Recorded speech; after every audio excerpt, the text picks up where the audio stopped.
Después de escuchar las palabras del ángel, las mujeres se alejaron a toda prisa del sepulcro y llenas de temor y de gran alegría corrieron a dar la noticia a los discípulos. Pero de repente Jesús les salió al encuentro y las saludó. Ellas se le acercaron, le abrazaron los pies y lo adoraron. Entonces les dijo Jesús: no tengan miedo. Vayan a decir a mis hermanos que se dirijan a Galilea. Allá me verán. Mientras las mujeres iban de camino, algunos soldados de la guardia fueron a la ciudad y dieron parte a los sumos sacerdotes de todo lo ocurrido.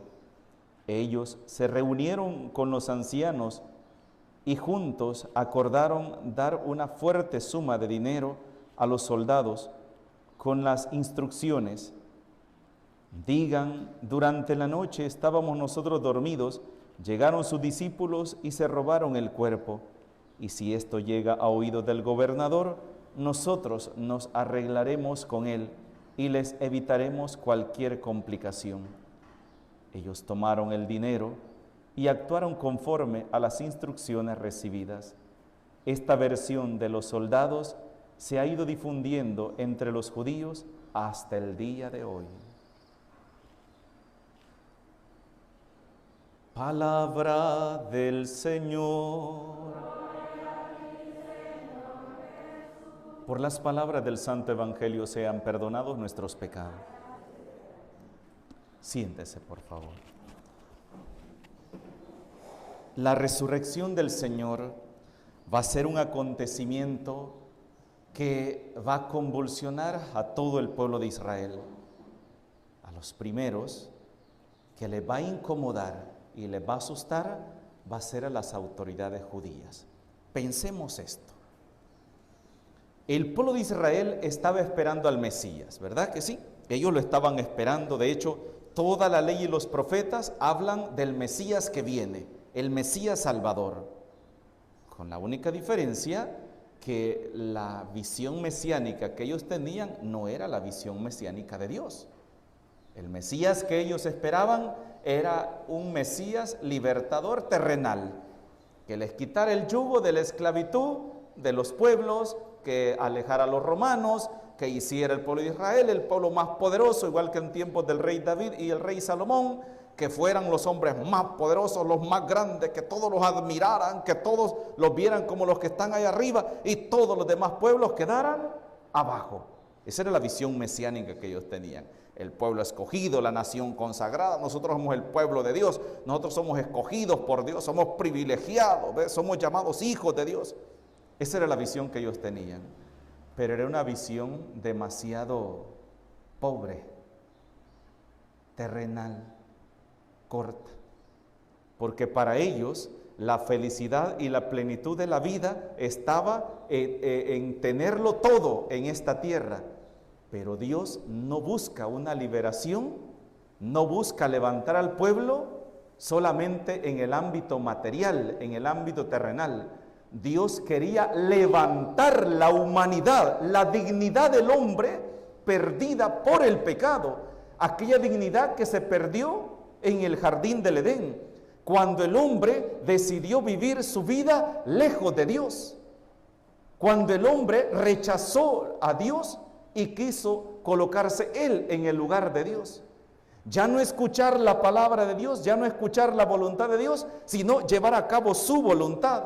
Esa visión el pueblo de Israel no la tenía, pero Dios sí la tenía, porque Dios no solamente buscaba levantar la dignidad del pueblo de Israel, sino de la humanidad entera. Y la única manera que Dios podía levantar la dignidad del hombre, un hombre que había sido condenado a la muerte, y una muerte eterna, una muerte sin esperanza, la única forma era que Dios viniera a este mundo, se sometiera a este mundo, y sometido a este mundo, metiéndose en lo más pequeño, en lo más pobre de nuestra humanidad, desde ahí nos rescatara. Pero no solo rescatara nuestro cuerpo, sino rescatara nuestro ser divino, que somos hijos de Dios. aquella parte de la cual el diablo había destruido, que era ser imágenes de Dios, porque Dios nos creó a su imagen y a su semejanza. Entonces esa dignidad la habíamos perdido, Entonces esa visión el pueblo de Israel no la tenía. Entonces cuando de repente ven que Jesús ha resucitado, ¿qué dijeron? No, ahora si esto llega a oídos del pueblo, esto va a ser peor que lo primero. ¿Por qué va a ser peor? Porque estamos hablando que el pueblo de Israel estaba esperando al Mesías. Y si se daban cuenta que el Mesías era Jesús y que las mismas autoridades lo habían matado, ¿qué creen que le iba a pasar a la autoridad judía? Si antes el pueblo se estaba yendo detrás de Jesús, se estaba yendo detrás del Señor, y ellos dijeron, no, hay que detener esto, ¿se acuerdan? Hay que detener esto, porque si esto no lo detenemos, entonces todos se van a ir con él.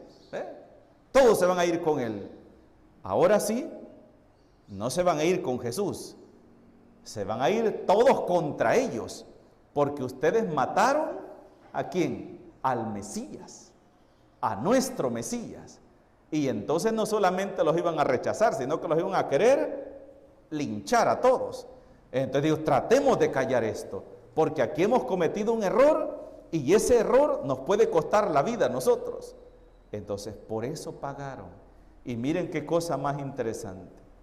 La resurrección del Señor, con la resurrección del Señor, no cesa la persecución a la obra del Señor. Continúa. El mismo día de la resurrección, ese día mismo empieza la persecución contra la obra del Señor. Jesús va a decir cuando va al camino al Calvario, si esto hacen con el leño verde, ¿qué no harán con el seco? Si a mí me han odiado, si a mí me han perseguido, ¿qué no harán con ustedes? Por eso las palabras que hoy Jesús dice a las mujeres, no tengan miedo.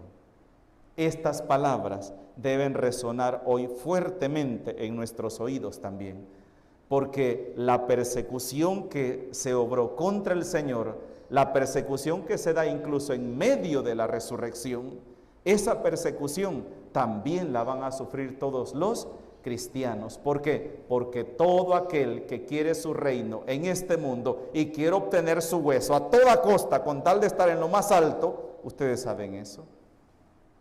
Hay personas que son capaces de matar por el poder. Hay personas que lo único que les interesa son las cosas de este mundo, y si para poder obtener un cargo en una empresa, un poder económico o un poder político, tengo que matar a alguien, pues lo mato. Y no es el primero que sucede eso. Imagínense solamente en las contiendas políticas, ¿verdad? Aquí yo no sé si es así de fuerte, pero en otros departamentos, Dios mío, ¿cómo se levantan calumnias? Se acusan de ladrones, se acusan de asesinos, de traficantes de drogas, de violadores, de sinvergüenzas, de bolos, de esto. Se sacan 1001 defectos y 1001 calumnias, un contrincante contra otro, y si tuvieran el poder de mandar a matar a ese otro, y oigan, y se han dado hasta amenazas de muerte. E incluso algunos hasta que los han matado por ambición al poder, porque toda su ambición, todo su poder está ¿dónde? En las cosas de esta tierra, de aquí. Y cuando el Señor quiere abrirnos los ojos y nos quiere hacer ver que todo lo de este mundo no vale nada, que solamente es pasajero, hoy lo tenemos en nuestras manos y mañana no, la vida, la salud, la juventud, la fuerza, la fama, todo eso es como agua en nuestras manos, que por más que la apretemos, más rápido se nos va. ¿Cuántas personas temen tanto a envejecer, ¿verdad? Y no quisieran envejecer, y hacen hasta lo imposible por envejecer, pero mire, eso es algo inevitable. Es como que usted quiera detener que el sol siga girando y los días no sigan avanzando. Así es nuestra vida. Pero eso es lo que no queremos descubrir. Y Jesús hoy nos dice, no tengan miedo. El no tener miedo significa encontrarnos con Él resucitado, adentrarnos en ese misterio de la redención que Dios ha obrado para la humanidad y hacer nuestra la salvación.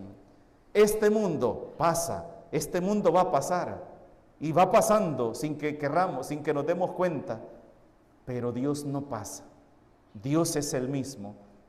Entonces la experiencia que hemos vivido esta semana, ayer que celebrábamos la resurrección del Señor y esa resurrección la continuamos durante 8 días, debe ser lo que nos anime a continuar y seguir adelante en nuestra vida.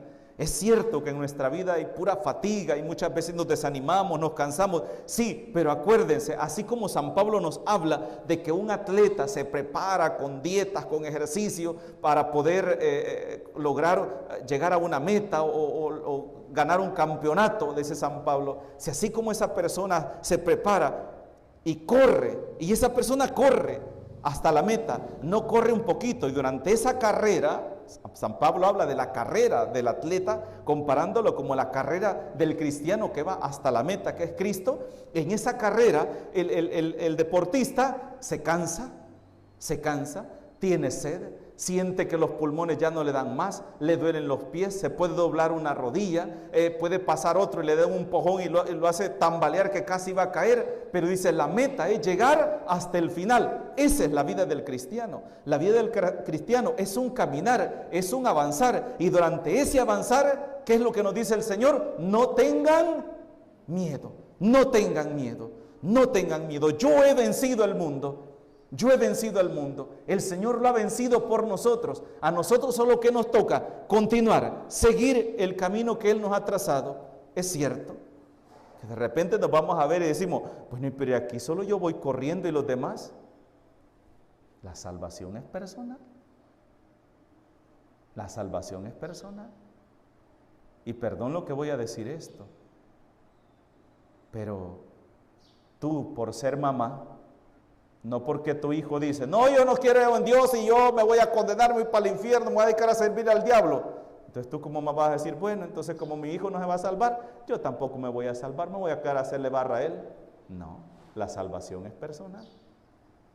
No te fijes en el pecado de los demás, ora por ellos, claro que sí. Ora por tus hijos, por tus hermanos, por tus padres, por su conversión, ora. Pero que ese testimonio anticristiano de esas personas no te desanime a ti, sino piensa cuál va a ser el final de esa persona. Y si tú, en vez de mirar a Cristo y continuar en tu vida cristiana, te fijas en Él y te quedas, también será el mismo final. También será el mismo final. Esa es una de las cosas que no nos gusta pensar a nosotros. Nos gusta hablar del Dios bueno. Ay, no, si como Dios es bueno, Dios nos va a salvar a todos. No, Dios no nos puede salvar a la fuerza. Dios ya obró lo que tenía que obrar para nuestra salvación. Lo siguiente nos corresponde a cada uno de nosotros. Y eso es a base de decisiones. Soy yo el que decido seguir al Señor. ¿Soy yo el que decido de palabra? No, con mis obras, con mis acciones. Esas acciones que yo voy realizando cada día de mi vida. Pero no puedo pretender que yo voy al cielo, que yo voy a ir al cielo y ya casi me están saliendo hasta las alitas, ¿verdad? Atrás y todo eso, y odiando a mi hermano, criticándolo, juzgándolo, condenándolo, viendo solamente los defectos, cuando yo también estoy en este mundo y voy caminando igual que esa persona. No es esa la forma del cristiano. El cristiano es aquel que mira a Cristo, que ha resucitado, y en la resurrección de Cristo es donde está nuestra esperanza que la lucha de cada día va a tener su triunfo en su resurrección. No porque seamos salvos, no porque seamos perfectos, sino porque Dios ha vencido a la muerte y la ha vencido por cada uno de nosotros, que somos los que estamos luchando cada día por hacer la voluntad de Dios. Que caemos, sí, claro, nos caemos, pero también por gracia de Dios nos levantamos y seguimos adelante. San Pablo es el ejemplo más claro de eso. En sus cartas no nos puede hablar mejor. Nos anima a no ver nuestra miseria, sino a ver la misericordia de Dios que se ha derramado en Jesucristo el Señor. En el nombre del Padre, del Hijo y del Espíritu Santo. Amén.